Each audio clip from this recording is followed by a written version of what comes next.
mga kabaryo, for today's vlog, yan, nakikita nyo naman, binibigyan ako ni mother ng 3 balot. It means I love you. So yan, thank you mother. So, gabi na nga guys, kakain pa rin tayo ng balot. Sana all. So, alam niyo naman na nakaka-high blood to at nakaka-taas ng presyon, di ba? So, yun na nga guys, kakain pa rin tayo kahit gabi na. Ayan na. Nakikita nyo naman 3 yan, pero kumain tayo ng 2. Isa't kalahati ka muna.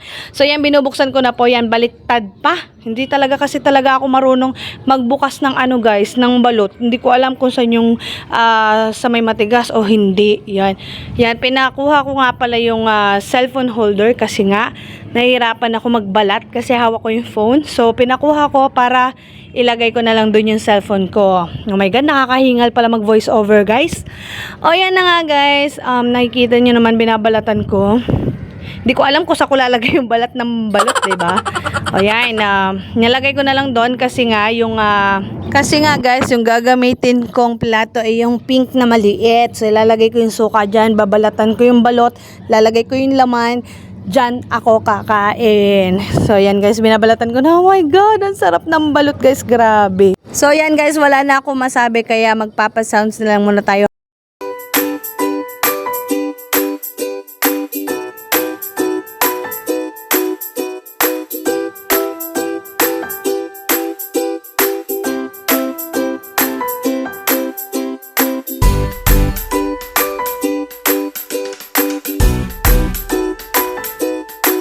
At yan na guys, kinakain ko ang balot. Pabebe ka girl. Oh my god, pabebe kumain yun. Yan. Thank you po sa lahat ng mga nag-follow guys. Salamat sa mga nag-share.